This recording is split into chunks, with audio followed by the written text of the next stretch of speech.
Oke, mari kita mulai. Hari ini kita bakal bedah tuntas sebuah benteng tak kasat mata yang ada di dalam komputer kamu.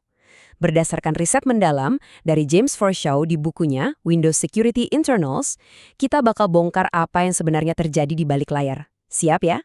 Coba bayangin deh, saat ini juga ada perang cyber tak kasat mata yang lagi berlangsung di dalam mesin yang lagi kamu pakai.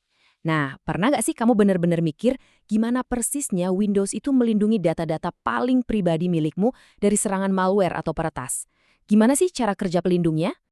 Untuk menjawab itu, kita masuk ke pembahasan pertama kita, yaitu arsitektur tak terlihat dari benteng rahasia Windows ini.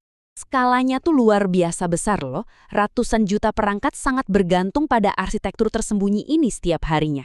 Sistem inilah yang jadi penopang segalanya. Mulai dari laptop pribadi di meja kamu, jalur komunikasi jaringan perusahaan yang super sensitif, sampai server cloud raksasa di seluruh penjuru dunia. Semuanya mengandalkan sistem ini.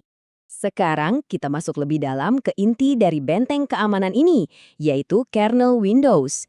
Ini adalah sang fondasi utamanya.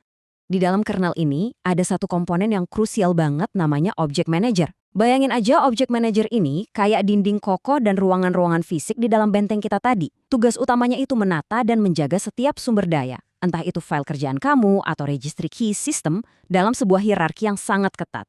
Nggak ada yang bisa sembarangan lawat. Terus, gimana caranya sistem bisa ngenalin kamu? Nah, di bagian ini kita bakal bahas yang namanya paspor digital atau akses token.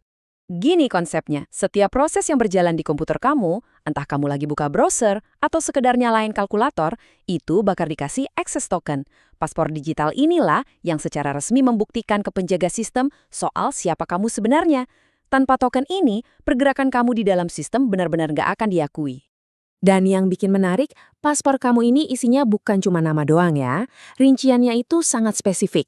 Di dalam access token ini terdapat identitas pengguna kamu, token groups yang nandain apakah kamu punya status administrator, lalu ada daftar privileges atau hak istimewa, dan yang nggak kalah penting, ada mandatory integrity levels yang nentuin seberapa besar tingkat kepercayaan sistem terhadap aplikasi tersebut.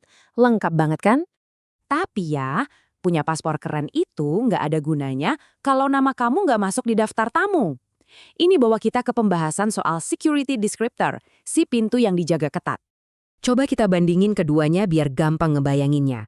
Access token itu ibarat kartu identitas atau paspor pribadi kamu, sementara security descriptor itu adalah daftar tamu yang dijaga super ketat, yang selalu menempel kuat di setiap pintu sumber daya di dalam sistem.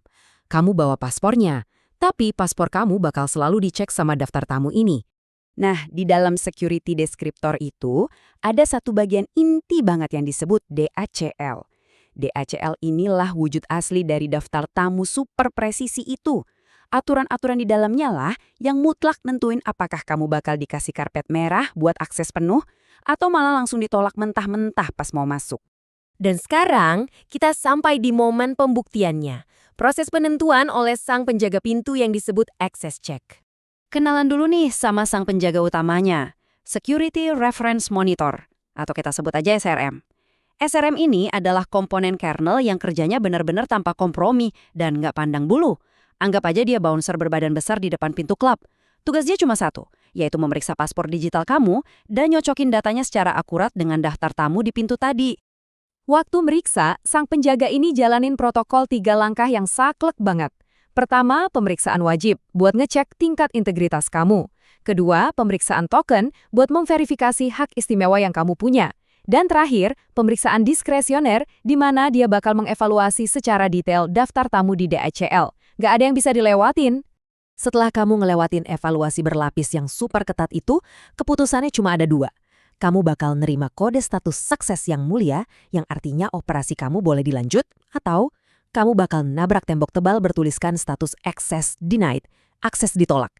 Hitam atau putih, sesederhana dan setegas itu. Oke, sekarang masuk ke bagian pentingnya.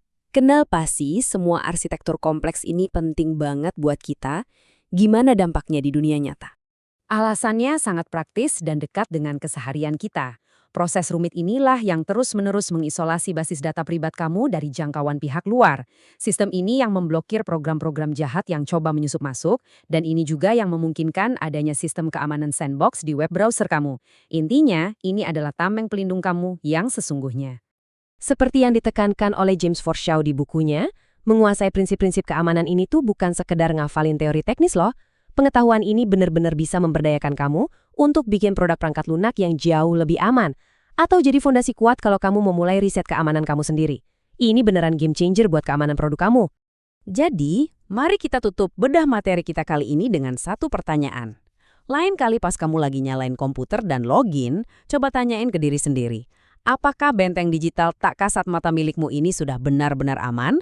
Atau jangan-jangan masih ada celah pintu belakang yang lagi nunggu buat ditemuin? Pikirin deh tuh. Terima kasih udah ngikutin eksplorasi kali ini, dan sampai jumpa di bedah materi kita selanjutnya.